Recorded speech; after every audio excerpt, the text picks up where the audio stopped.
how you can craft B2B sales proposals that actually convert to revenue with evidence that's backed by data from analyzing 1 million sales proposals. I'm joined by Kyle Racki, co-founder and CEO over at Proposify. We're going to be digging deep into, are sales proposals still as important as they once were? Should marketing be involved in the sales process? Some of the biggest bottlenecks, mistakes and blunders when it comes to proposals, and exactly how you can craft a killer proposal that converts consistently. Absolute recipe with a step-by-step so you can start putting it into play today. Let's dive in.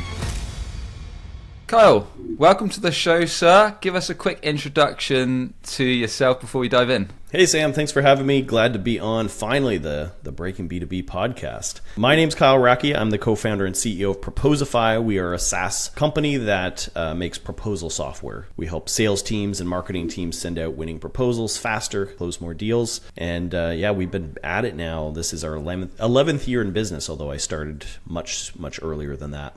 Much older and wiser when it comes to business than myself, and I'm looking forward to you sharing that expertise with our audience, myself. So we're going to be diving into how B2B teams can craft sales proposals that actually close. And we're not talking fluff, we're actually using evidence, we're using real data that your team has harnessed, which I'm looking forward to digging into. We're going to be covering things like, are sales proposals really important in 2025, 2026 and well beyond? Should marketing be involved in the process? Some of the biggest mistakes that you see when it comes to sales proposals and just not converting deals. And a bit of a step-by-step of how marketers, founders, sellers tuning in can run a play-by-play flow to get more revenue, get more deals done when it comes to their proposals. So first and foremost, Carl, are sales proposals really as important as they once were? I believe they are, and obviously I'm biased, but I'll share a story of something that happened just a few years ago that I think really highlights the importance of a sales proposal. So I remember coming to my team, I had this problem where I always had to respond to chargebacks because we have thousands of transactions. Obviously, some of them you're going to get credit card disputes, and I had to manually submit evidence to Stripe in order to combat that. I didn't even know what I was searching for. Like, I didn't know what do you call that, but I just wanted a solution. And I talked to my team. I'm like, can I give this to somebody? Nobody wanted it. I couldn't figure out who could just take this really boring, mundane task off my plate. And then lo and behold, I get a cold email from a sales rep who says, we automatically respond to Stripe disputes on your behalf. And I was like, amazing. Let's hop on a call. So how often do you send, a cold pitch to somebody and they're like, oh my God, this is the thing I've been looking for. Super rare. Hop on a call with the sales rep. He walks me through the solution. I'm like, this is amazing. Like, this is magic. Can I pay you right now? Show me where to pay. I want to pay you to do this for me. And he goes, okay, well, after we get off this call, I'll send you a document to look at, and then we'll go from there. I'm like, cool. 3 days go by. I don't see a document. I actually have to ping him and go, where, you said you were sending me a proposal. Where is that? And he goes, oh, we do that with our ops department. Our finance department sends the proposal. So I'll check with Mary. You should see a DocuSign from Mary in your inbox shortly. Another 2 days goes by. Now he's reaching out to me. Have you seen that DocuSign from Mary? I go, no. And then I finally look in my spam and I find it, and then I open it, and it's this like huge DocuSign with like 12 pages of legalese and all these little check boxes that I have to sign off on. And I'm like, oh, and I just close it down. And now the rep's chasing after me. Have you had a chance to look? And I'm like, yeah, I don't understand it. It's too much. It makes no sense. He could have closed that deal in 2 seconds. And I'm just going to say, shameless plug, had he used Proposify, because if he had have illustrated reinforced the pain that he heard, showed the solution, made it easy to sign off, made the pricing clear, I would have been a buyer from that second on. So what we often find with people who come to Proposify, and we see a lot of proposals and we see a lot of proposal processes, almost all of them look like something like that, where people are just emailing Word docs and PDFs, and it's actually in a lot of cases hurting them more than it's helping them. But at the end of the day, a buyer still needs to see something in order to really share it around with their team, understand what they're buying, and sign off on it. And that's really what a proposal does, and I think it will still be relevant in 10, 20, 100 years. It's a big claim, 100 years, but who knows? Well, I think proposals are the oldest, a contract, I should say, is like the oldest form of a handshake, right? We don't just do I guess a handshake is the oldest form of a handshake, but you know what I'm saying. If you're going to do business with somebody, there needs to be an agreement that you sign off on. And so I don't think that that's ever really going to go away. Some interesting points, and I wonder how much that still happens right now. Like, I can't see it so much in the scrappier startup space where, God, I guess it's more founder-led sales and you want to get deals done and things move a lot faster, but I can certainly see it happening more in mid-market and enterprise. I don't know how much this still happens today, but I'm sure it does a bit, right, where a sales rep maybe isn't actually allowed to send proposals or quotes or agreements without certain sign-offs, and maybe someone else is responsible for that. So I imagine a fair bit of that still happens today, right, where the rep just isn't actually allowed to send certain things and they have to wait for someone else, like a tier of management, to actually send something off. Yeah, and I do believe that AI is going to change that soon, and I want us to be one of the front runners of that. But I do think that the days of having to get people to manually look at things to make sure that there's no mistakes or discount errors or those kind of things, I think that process can be very heavily automated through AI, so it's not creating any bottlenecks. Because the most important thing with a proposal, as my story illustrated, was that speed is important. And if you wait too long to send a proposal to somebody, they can very quickly go cold. Yeah. So I think that tees up the conversation quite nicely to lead into speed. You've said is one of the most important factors, and it sounded like you were touching on clarity, which perhaps we can dive into as well. And you've touched a bit on kind of identifying pain and need and all those good parts and components of a sales process, and that weave nicely into B2B marketing. But what are some of the kind of big mistakes that you're seeing otherwise that B2B companies are making when it comes to their sales proposals? Yeah, well, I think that there's a few we could go through. One of the biggest mistakes that I often see when people send us what they're currently sending their prospects is that... Real quick, if you want to start fueling your sales team with a steady stream of leads, demos, or booked calls from SEO and organic search across AI and Google, why not grab a call with myself over at breakingb2b.com? We can chat through exactly how SEO could potentially help your business drive a steady stream of inbound through organic search. Head over to breakingb2b.com or hit the link in the description below. Right, back to the video. One of the biggest mistakes that I often see when people send us what they're currently sending their prospects is that, kind of similar to the DocuSign story, is that it's really just a Word document, kind of a contract, and it doesn't really tell a story. It doesn't use visuals. Like, people act like it doesn't matter, but why does Apple put so much care into every aspect of their product, their marketing, the packaging, the stuff that you don't even really look at? Like, everything is well designed because they know that it reinforces their brand of being the brand for sophistication, for elegance, for good design. So if their packaging was crap, it would make us think differently about their brand. And I think for most companies that sell in B2B, that sell to mid-market, that need a proposal in order to close a deal, what kind of message are you sending to your prospects if the proposal you send them, after putting all this work into your marketing and your sales collateral and lead magnets and all that kind of stuff, if they finally get a proposal in their inbox and it just looks like something like a high school student hacked together in Word, does it really make you want to close the deal? And so we often find that putting effort into the design and the visual presentation is not just surface level. It really can impact whether or not you close the deal. Got it. Yeah, it makes sense. It's almost like when a prospect perhaps finds you on LinkedIn or finds you through an ad or sees your content elsewhere, or maybe receives a cold email or a cold call from your team, or then checks out your website and it's like the messaging is completely off. Like, they don't actually understand kind of exactly what you do, how your solution helps them, how you're different to maybe the 100 other competitors in the market, and they can't easily access kind of examples of work or see your product in play or check your pricing or like a 100-field form to book a call. So it kind of reminds me of that website scenario when you've put all this work up front to build brand awareness, get the demand, and when someone actually visits it, it's kind of repelling them because the clarity's not there and the customer research hasn't been done, or the effort not into the design and the rest of it. Yeah, it's like following through all the way through the buying cycle. It's like we put so much effort at the beginning of it, but things can very quickly fall apart at the end. It's like even just when you have a bad sales experience with a rep who doesn't listen and doesn't get you what you need. It's like, well, I was so interested before and now I'm not. And it's like, why aren't we investing as much into the bottom of the funnel as we are at the top? Yeah, makes sense. Are there any other mistakes that you often see with kind of prospects that come in and work with you folks? Yeah, I mean, a lot of it is really industry context dependent, but I mean, we often see proposals that are too long, that are in the sort of 20, 50 page territory that just have too much information. When we looked at our state of proposals data, so every year we look at what our customers are sending out and we analyze it. Last year, there was about 1 million proposals sent through the platform. That was about 2.5 billion in revenue. And what we did is we analyze it, as we do every year, and post it on our state of proposals, a free guide that people can check out. And the average length of a proposal is only about 7 or 8 sections or pages. That is about the sweet spot for what's going to help you close a deal. So what we kind of find is across industries, they all use or should use a pretty similar format and a pretty similar structure. So yeah, like just not putting in too much information, which also, if you put too much information, it just means they take longer to produce, which means that they take longer to get in the hands of your prospect. And just taking too long is probably one of the biggest mistakes people make. Somebody has to wait 2 weeks for a proposal, they're probably just going to your competitors. Yeah, fair point. So 5 to 6, so you folks have analysed around 1 million proposals, and 5 to 6 pages tends to be that sweet spot. 7 to 8. 7 to 8, sorry. Yeah. Got it. Yeah.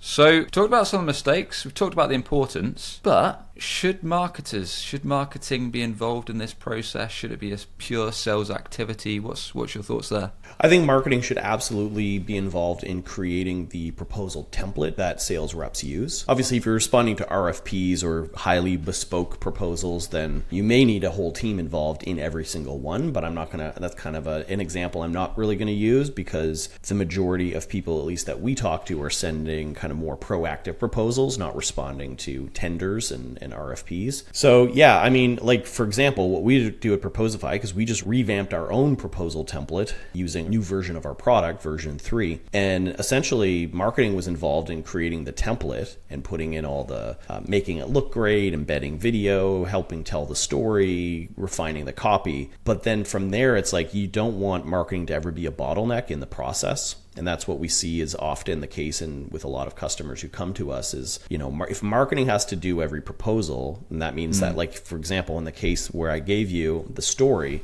the sales rep should have been the one to send the proposal. That wasn't their process. It wasn't his fault. It was a process problem, was that some other department had to produce the proposals, and that slowed down getting it to me, which made me go cold eventually. And so what you want marketing to do is help create the template for sales to send, but then you want to empower sales to actually be able to customize it and send it themselves. So that could be like, here's the 3 parts that we want you to personalize. Obviously the pricing, maybe the intro letter, but everything else should be standardized and automated. Got it. Yeah, it sounds like a lot of this is kind of putting frameworks in place, then making sure there's a speedy process. Yeah. Nice. And it's like, like all things, the software, the tools you use is only as good as your process, right? No tool will save a bad process. So whatever tool you happen to use, it's important to set it up in a way that really enables sales to get compelling proposals to buyers as quickly as humanly possible.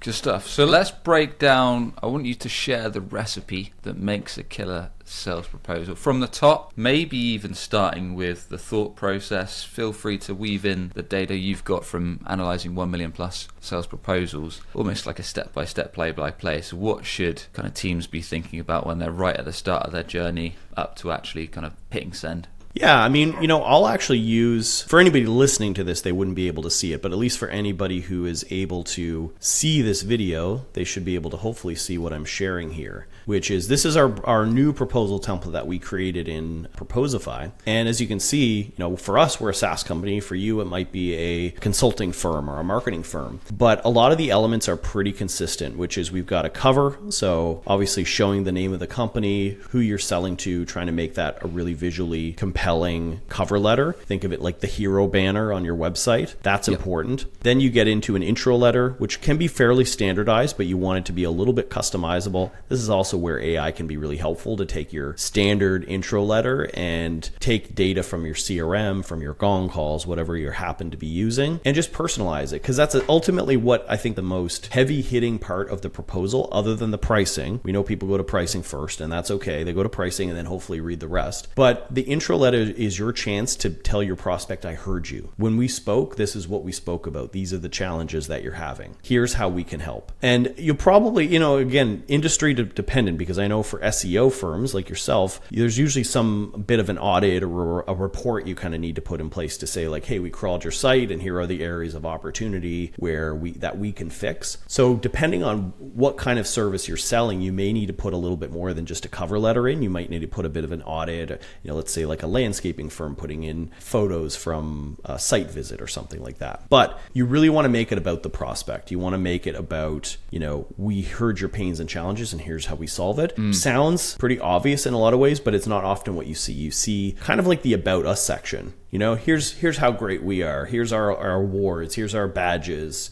Here's our testimonials. And it's totally fine to put that stuff in, but don't put it first. Make that more towards the end to reinforce and back up that you're the right choice. How important do you think so I agree with a lot of these points, and I've made that mistake in years gone by, just used proposals, quote docs, plans of action, whatever you want to call them. And like you said, made the mistake of just doing the first couple of pages. This is how great we are. This is all our work. This is our case studies. These are the awards we've won. This is why you should choose us. But from kind of learnings from my own hands-on mistakes, these days, a bit like your learnings from analysing so many proposals, I try and keep them to the point as possible. And like you say, dig straight into pain points. Like you told me, these 3 points were your top challenges, and this is why you want to look at it now. This is what happens if you don't. This is where we need to get to in the next X months, and so on. And like you said, tools like Gong, or I think we use Fathom, they're so good for just pulling those points, because you can have those 30-40 minute discovery calls, or your reps can, and then you can just grab those points, right, and then put them into your proposal, as long as your sales reps are actually asking those questions, which I guess is important before you even get to the proposal stage, to actually make sure that your sales team are digging into pain, quantifying those levels of pain, and making sure that there is a problem that they're motivated to get solved and invest in your solution before you're getting to that stage, I guess. Absolutely. Again, it goes back to process, right?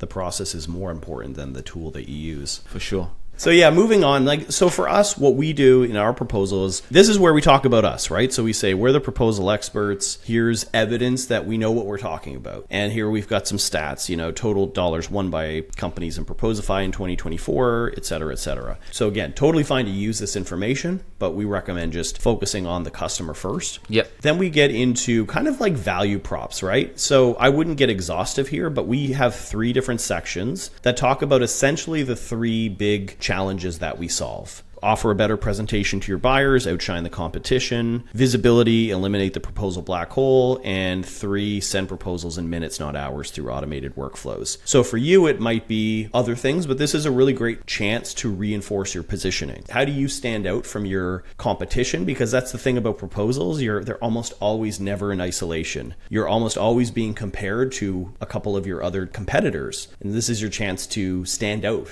from them and outshine them. Any tips for those kind of elements? Like if you're not watching, the proposal Kyle's going through has got some nice visuals, GIFs, almost kind of showing the aha moment of the product, kind of clicking into play and how it works. Are there any kind of frameworks that you recommend, Kyle, for kind of making sure you're actually, I guess, putting your best foot forward? So you're keeping within this 7 to 8 pages, like you said at the start, it's an intro, it's showing you understood kind of their problems, goals, objectives from the discovery call, then kind of showing the proof points, now showing specifically how your product can help or your service can help and why you. Any kind of frameworks that folks should consider, I guess, when we get to that part? I mean, so this is probably much more of a strategic play than something purely for proposals, but yeah, I think that there's still a lot of companies out there. I would almost say most companies do not have positioning. Most of them don't even know what positioning is. And if you don't know what it is, then it's not going to be reflected in your proposal. So I would encourage every company to look at, say, like follow April Dunford. Now,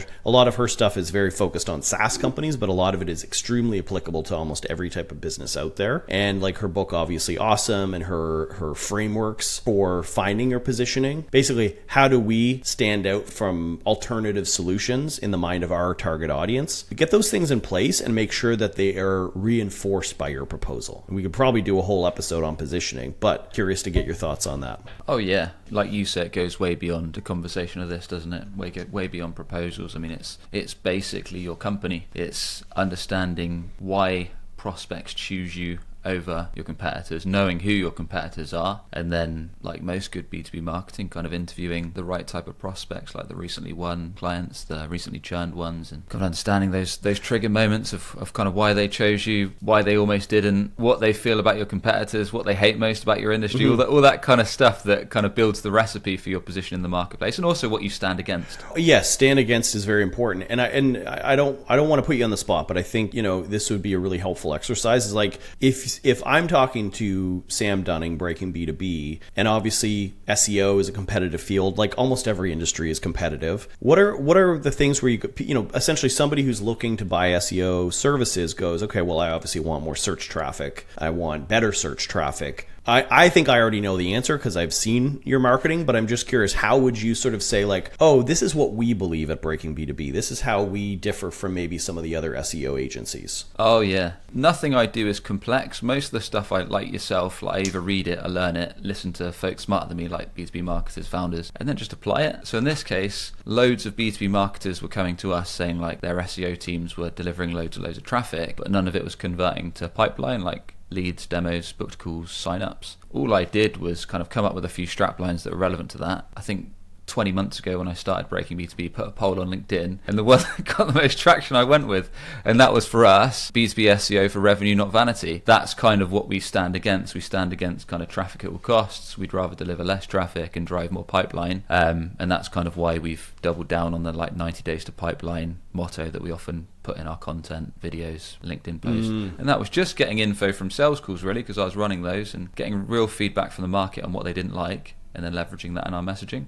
That's brilliant, and I love that. The 90 days to pipeline is such a great hook, and it's something that you don't hear from a lot of. I don't generally hear that from SEO agencies, so it is a really great position to take. So that's a great example. Like those are the types of things and statements that you want reinforced throughout your proposal, and then I think case studies are extremely powerful. Most people might have them on their website, but very good to include at least one strong case study in your proposal, ideally one that is reflective of who you're selling to, because this is the great thing about a proposal, right? Is this is a personalized document to a specific buyer, where most of your marketing is trying to speak to the right person, but it's essentially going to get 1,000 eyeballs on it. So you have to make sure that you're clear about who you're speaking to, but a proposal is basically you speaking to one individual buyer. And so this is where you can get really personal with it and say like, okay, if I'm selling to a landscaping firm, then I'm going to include one of my landscaping templates or case studies. So very important to make sure that people can see themselves using your service or product by being like, okay, that company is a lot like us. So I'm just going to take a quick aside here. For anybody who hasn't heard of the value equation, I've been kind of harping about this a lot lately. I learned it from Alex Hormozi. I don't think I was going to say, is that Hormozi's? Hormozi's, yeah. I don't know if he invented it. I don't think he did, but it is really, really helpful framework to think about how you communicate value. So the idea is that like when people say, oh, well, lead with value, reinforce value, okay, that's fine, but what is value? What does that actually mean? And he has it broken down into like 4 things, quadrant, if you will. It's like there's a dream outcome times a perceived likelihood of achievement divided by time delay, effort, and sacrifice. So let me break that down. It's like somebody wants to buy your service because they want some outcome that they don't have today. I want more traffic and more leads and better leads. Now,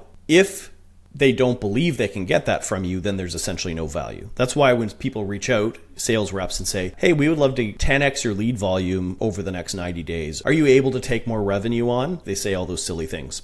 You're like, yeah, of course I am. I don't believe you can do it though, right? So if you don't believe somebody can get you the results, there's no value in it. So part of your job as a seller, I'd almost argue this is the biggest job you have as a seller, is to really convince the buyer that you really can do this for them, because it will automatically increase the value, which means they're willing to pay more for it. Like if you guaranteed me that I'm going to 10x my revenue, and you can say like, I've done it for 100 people just like you, this is how we do it, then I'm going to actually believe you can do it. Then I'm going to be like, cool, here's my money, take it. But this gets divided by the time delay and the efforts and sacrifice. So time delay is a really great SEO example to use, because obviously the hardest thing about SEO compared to say maybe like hiring a paid media expert is that I can spend your money and get you leads within a month. Whereas SEO, we know that even when done well, there's a little bit of a delay. I mean, those are just constraints we have to work within as business owners. But either way, I would be willing to pay more for something if I could get instant results versus taking a year. So though, and then obviously how much work am I going to have to do, right? It's like if I have to show up to the gym and do the exercise and eat right, and it's not just a magic pill that I can take, then yeah, it's not going to be as valuable as something where like you're going to do all the work for me. So I just wanted to go through that framework because it's a really helpful way to frame every line of communication in your proposal should be reinforcing either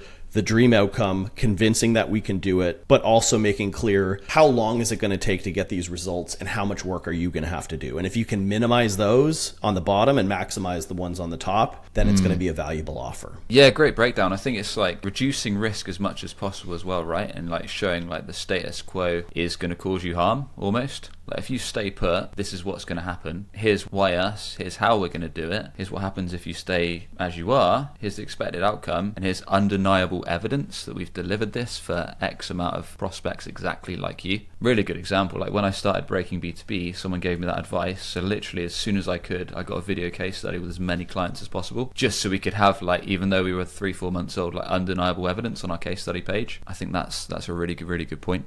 Yeah, and using social proof in the right way, I think, can go a long ways. I think people are naturally skeptical when they see testimonials. So anything that you can do to make those stories more believable, say by having like little video clips of Zoom calls where the customer's like, oh my God, like this changed my life, or I got this result. Like anything you could do to make it believable will be valuable effort to making sure that perceived likelihood of achievement is high. And time delay, I just want to touch on that one more time because I think it's so important. This is where suddenly your offer can be made or broken by how long is the upfront piece going to take. Because I'll give you 2 examples. One is in software, there's always an onboarding process.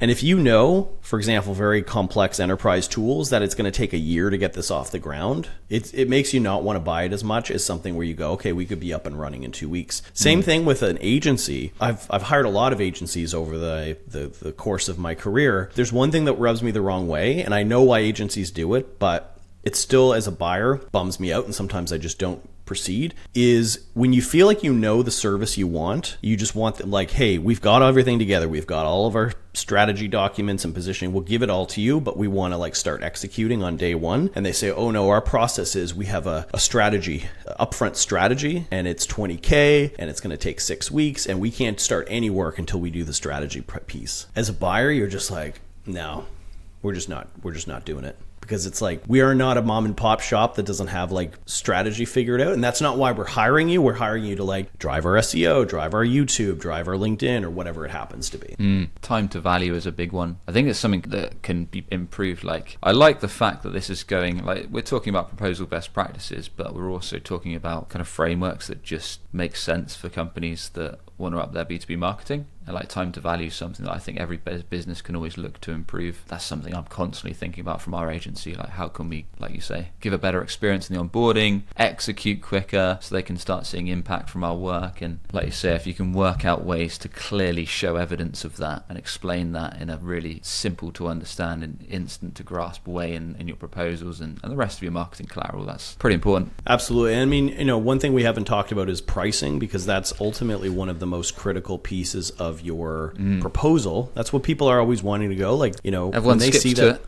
Everyone skips to it. We know that, and just accept it. But it's like how you present your pricing in your proposal matters.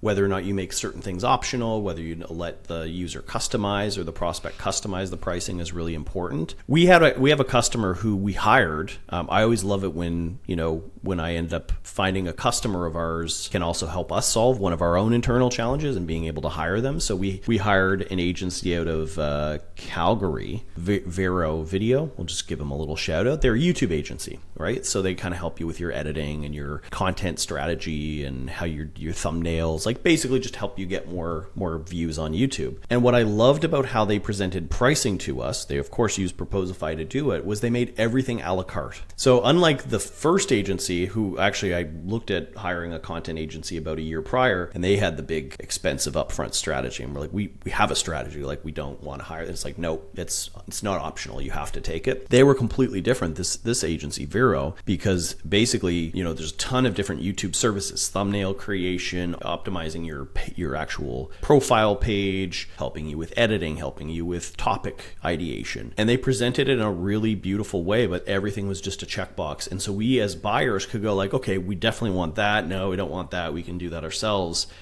And it just was so flexible. It was very buyer friendly. And I think that's a world we're moving more towards, of giving the buyer more choice, especially when it comes to pricing. In terms of presenting pricing, like we pretty much always do 3 tiers. And a bit like if you're watching on the screen now, you can see team plan, business plan, in brackets recommended, and then Salesforce integration add-on. And I think there's something underneath. Yeah, but that's more like the onboarding service. Gotcha. We normally do 3 tiers, and then we have the middle tier of kind of where we want folks to go. I guess there's a little bit of psychology behind it. Like most people think, like we won't go on the starter tier, we go on the middle because that's like where most companies are at. And like the high tier might be if they want to go a bit more aggressive, like almost like an anchored option. What are your thoughts there? Yeah, I mean, pricing's a super deep topic. For sure. There's a lot of different pricing models. In SaaS, the most popular one is typically good, better, best, which obviously it sounds like you're using as well in your agency. That's a very tried and true pricing model, because essentially if you only present one option to your buyer, then it's a yes or no decision. Whereas when you present options, it's I don't have budget, so I'm actually going to take the lower tier to keep the cost down. Whereas other less cost conscious buyers might look at the biggest tier and say, actually, we want more value from the service, so we'll buy the highest tier. So it just gives that nice optionality, and 3 is just a number that we as humans connect with. Everything is in 3s. Stories are told in 3s, etc. So it works, right? Where people kind of go wrong sometimes is they offer too many tiers, like 5 or 6 tiers, where now it's like, I'm confused. I don't know what I should be buying. Yeah. As they say, a confused mind doesn't buy. So if your pricing is confusing, that's going to hurt you. But then sometimes it has to be, because you might not be able to put it into a simple good, better, best model. It might be a core plus more, which is like, here's the standard base package, but then here's all the add-ons that you can add to it. And that works too, right? As long as they understand what those add-ons are. Oh yeah, I mean, of course it's going to vary a lot depending on whether you're selling enterprise software, agency services, or something way more simple. So I appreciate there's a lot of ways you can chop it up. The mistake I made, so my first business was an agency. We did like web design and that kind of thing. We did a little bit of SEO back in the old days when, you could just stuff keywords everywhere, hide them with CSS or whatever. But no, we didn't do that. But yes, in the old days of SEO, that was the agency business that I first had. The mistake I made in my proposals back then was I thought that my customers wanted to see a real breakdown of costs. Like, I just wasn't thinking about it like a business person. I was thinking about it as a web designer. So I was like, oh, well, this is the service for the design. This is the service for the development. This is the testing, the project management. And I could have saved myself so many headaches from talking to prospects if I had just put it under one standard thing. Like, this is how much your website costs. And maybe here's some add-ons and functionality, but like, I'm not going to break down what each service is involved, because ultimately they just question it. Well, why is there so much for testing? Like, shouldn't it just work immediately as soon as you build it? Like, now you have to explain it. So one of the biggest mistakes people make is getting too granular with their pricing, or just offering one thing. And if you can get somewhere in the sweet spot where it feels a la carte, it feels like they have some control over it, that's where you want to be. Yeah, nice examples. Okay, so we've got pricing. Is there any more elements to the proposal that we need to wrap up? The final thing is really the contract and signature. Now, a lot of businesses don't include all that in the upfront proposal. So they'll send a proposal, and then if they get like a verbal okay, then they'll follow up with a contract. What we like to do is we like to send the proposal first to our buyer as early as possible. In fact, we've rejigged our demo process. So we literally build this on the call. It's a bit meta, but we build your proposal on the call, the initial demo that we have with you, to show you how we're using our own tool. But after that, once they look at it and they give us some feedback and they want to move ahead, what we can do is we can just pull from the content library and find the contract and signature page, and we just add that as a section within the proposal and drag some signatures in place. So that's kind of what we're doing. Again, it really depends on the industry. Some industry norms might dictate that you don't include a contract in your proposal, but we just find a lot of our customers will say it really streamlines things when you can just send it all at once, and now you only need to get one yes from your buyer instead of having to follow up with a separate document. Nice. I guess it comes back to that speed element, right? Like making it as easy as possible for that prospect to take action. It's like Amazon's one-click buying, right? Like they figured out a long time ago that people will buy more if you just let them buy in one click versus have to say, okay, add it to my cart and I'm going to go through my cart. Are you sure? Are you really sure you want to buy? You're going to get more drop-off. So the less decisions you have to give to your buyer, the higher percentage will say yes. Nice. Before everyone goes away and starts crafting the best proposal of their lives and closing more deals than they can handle, anything else we need to cover? I don't think so. I mean, if people want to check out our state of proposals, they can just go to proposify.com/SOP. I want to be sure that that is indeed the URL. Yes, it is. So proposify.com/SOP, go to our state of proposals and you can find other stats. We have some industry breakdowns as well. So depending on what kind of business you're running, you might find some of those stats helpful. Awesome, man. Yeah, we'll certainly plug that in the show notes and the link below. And of course, if they want to check your site, they can head over to proposify.com or follow Kyle on LinkedIn for many useful insights around sales, leadership, as well as, of course, building proposals. And with that, I want to thank you, Kyle, for your time and enjoyed the conversation. Yeah, same here, Sam. Thanks for having me. Cheers, man. Speak soon. And there you have it. I hope you enjoyed this conversation between myself and Kyle, really breaking down proposals, but also talking about some B2B marketing fundamentals and best practices. And if you haven't yet, why not join thousands of B2B legends enjoying the Breaking B2B newsletter, where you'll instantly unlock my 90 days to revenue SEO guide. Head over to breakingb2b.com and hit that newsletter tab. And with that, I shall catch you on the next one. Cheers.